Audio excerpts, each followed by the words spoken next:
About 2 weeks ago, I made a video talking about the insane state of DC Comics. The gist is that the only books that seem to sell are Batman books. Now, there's nothing wrong with having a popular character, but when you've got most of the iconic comic book characters and you can't get any of those titles into the top 20 on the charts, it's really telling.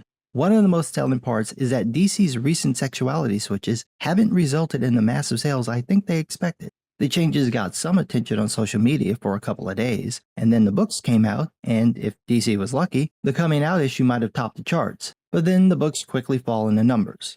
The reason is mostly because these changes are done to appeal to people who don't buy comics. They will tweet about them or post about them on Facebook or write an Insta, but that's usually how far it goes. This is made worse by the stories being forgettable or preachy, or both. That's pretty much been the fate of Superman Son of Kal-El, Tom Taylor's pet project where he made John Kent gay. Taylor claims that John is bisexual, but the likelihood that John's gonna dump Taylor's self-insert to smash the vag is very low. There was a lot of noise about the coming out issue when it was announced, and then it came out and no one cared.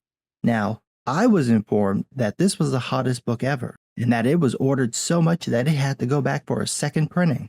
In fact, the orders were so high, DC reprinted the first 4 issues again. So you'd expect with all the hype and reprints that issue number 5 wouldn't just chart on the November sales, but maybe cross over into December too. But that didn't happen. Superman Son of Kal-El didn't make the top 50 in December, wasn't even on the charts. Several people, myself included, mentioned this, and Tom Taylor got mad. Boy did he get mad. He got so mad that he took to Twitter to rant about it. I would have spoken about his Twitter rant, but I decided to wait because he made a specific point, and I wanted to see if the January sales chart would prove him right. Now, I could go and get the tweets, but I don't care enough about Tom Taylor to get around him having me blocked, so I'm just going to use this bleeding cool article that put them all into a couple of paragraphs. He said, quote, "Today, I woke up to piles of strangers in my mentions attacking sales of Superman Son of Kal-El issue number 6 and celebrating the failure of our comic. Now, this was pretty confusing. I don't believe a story's worth is measured by its sales." Well, that's new. For the last 5 years, a bunch of woke comic book creators have bragged about their sales numbers as proof of the greatness of their work, and then they made fun of people they don't like whose books didn't sell as well as proof those stories sucked. I don't remember Tom Taylor objecting to any of that, but I could be wrong. Maybe he did and I didn't see it because he had me blocked. If he did, you could tell me in the comments. Otherwise, I'm going to assume he's speaking out both sides of his mouth. Or ass, it's really the same difference. He continued, quote, "But our Superman is selling pretty well. Issue number 5, where John Kent comes out as bisexual, made the top 10 in comic sales for November. I get that there are those who want to see the series fail for some pretty obvious and awful reasons. Yes, like noticing that every time this has been tried in the last 6 years, it's failed. Every time.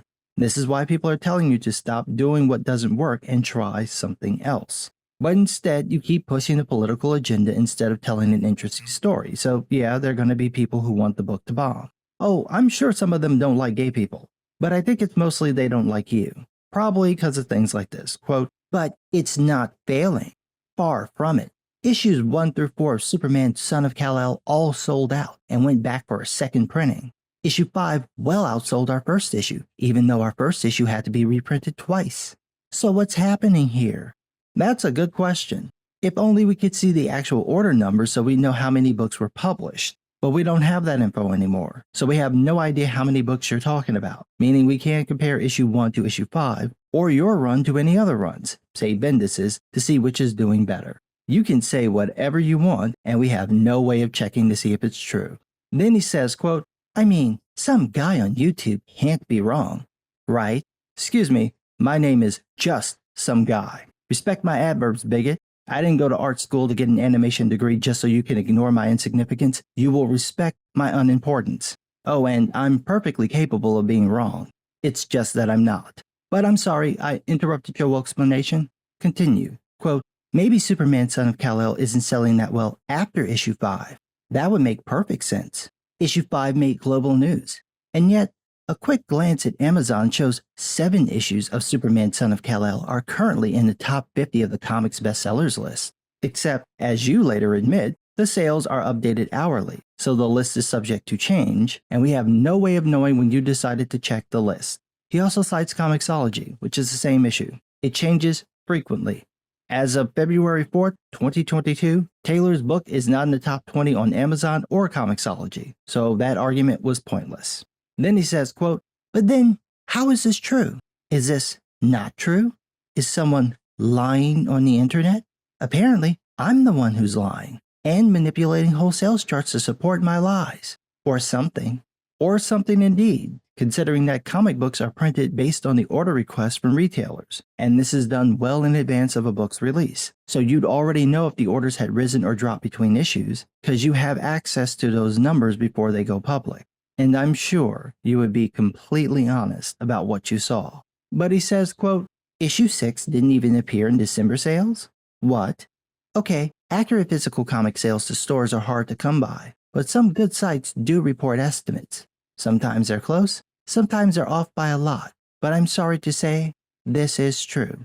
As so many are reporting, Superman number 6 didn't sell well in December, because it didn't come out until January." Well, I didn't say anything about issue 6 in my video.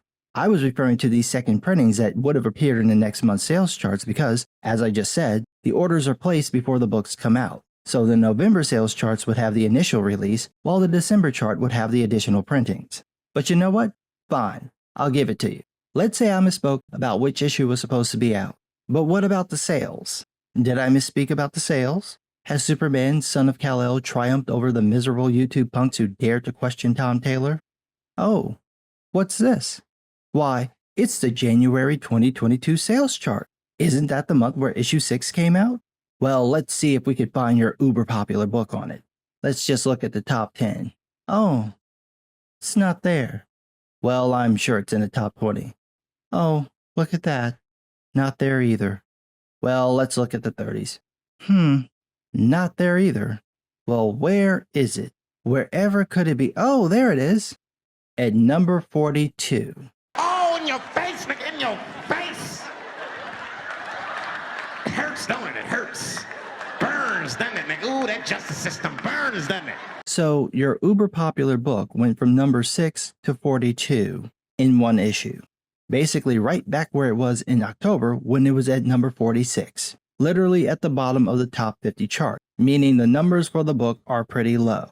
Now, I'm not calling you a liar, but it looks like you're a liar. Of course, it's possible that the book has tons of sales in a digital format, but DC never releases those numbers, so we have no way of knowing whether that's true. It's also possible that the book could go up in sales the next month or whenever the next issue comes out, but I doubt it. The book is following the trend of its predecessors. It's getting a touch of interest because of some media ploy, and then falling right back down or lower than it was the previous issue. I don't think your book is as popular as you think it is, and the numbers coming out from the point of sales orders prove that. At some point, y'all are gonna have to realize you need to make books people want to read, not make books for social media likes. Those don't translate into sales. You also need to realize that changing established popular characters to piss off their fan base won't translate into sales either. There are plenty of gay characters in DC Comics. You don't have to make more, you just have to tell stories with the ones you have so you can make those characters become popular. Then you won't have to change popular characters because they will be the popular characters. And maybe next time you should wait until the numbers come out before bragging about how well your book is doing in case the numbers prove your little narrative wrong. Just a thought, not that you have those. But what do I know? I'm just some guy.